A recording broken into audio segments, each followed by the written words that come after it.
অন্যান্য দিনের মতন আজকে চলে এসেছি আইরিটোলা ঘাটে। এখান থেকে যাওয়ার প্ল্যান আছে। অন্য দিনের মতন আজকে চলে এসেছি ভূতনাথ মন্দিরে। এই হচ্ছে ভূতনাথ মন্দির।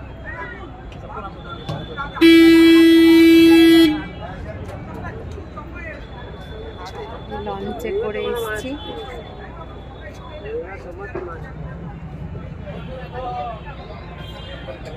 ভূতনাথ মন্দিরে তোমাদের ঠাকুরের হয়তো ভেতরে হয়তো খুব একটা ছবি তুলতে পারবো না, তবে যতটা পারবো আমি দেখানোর চেষ্টা করব।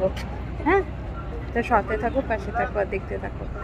ব্লগার রূপা পেজ আর ফলো করে দাও নতুন হলে।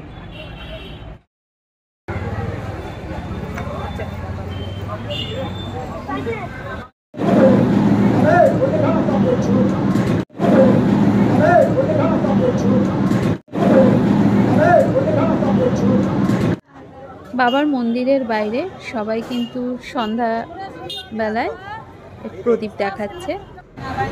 বাইরেই জুতো রাখার জায়গা এবং সামনে এই সারি সারি দোকানগুলো, এখান থেকে কিন্তু মন্দিরে পুজো দেওয়ার জন্য ডালা পাওয়া যায়। ভূতনাথ মন্দিরে দর্শন করার পর উল্টো দিকে বাধাঘাটে চলে এলাম। বাধাঘাটে বেশ সুন্দর মালাই চা খেলাম। খেয়ে ওখান থেকে এবার বাড়ির পথে রওনা দেব।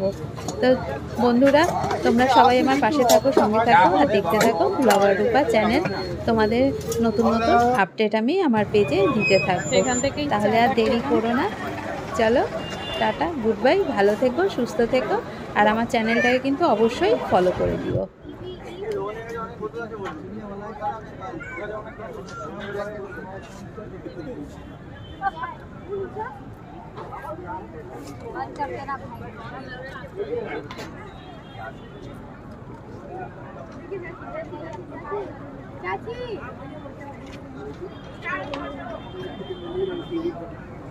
এই আমাদের লঞ্চটা আসছে। লঞ্চটা কত বড়, আর এখানে হচ্ছে এটা হচ্ছে নতুন মন্দির।